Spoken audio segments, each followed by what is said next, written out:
What time is it? It's Coco Art Time!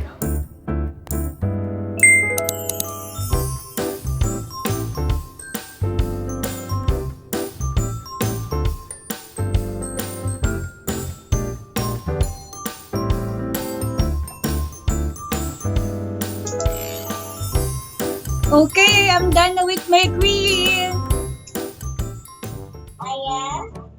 Goodbye. See you tomorrow. See you tomorrow. Where are you going?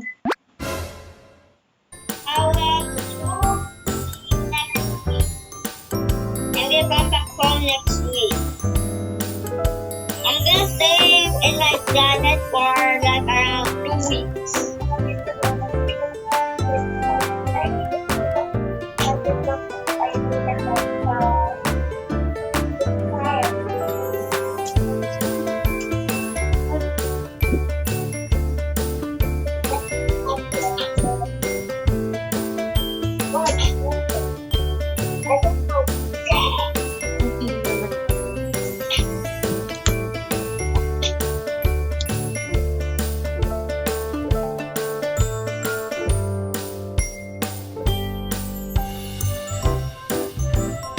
Kasi it's hard to stick dun sa paper. I practice working on that. It's a bit hard. You need more glue.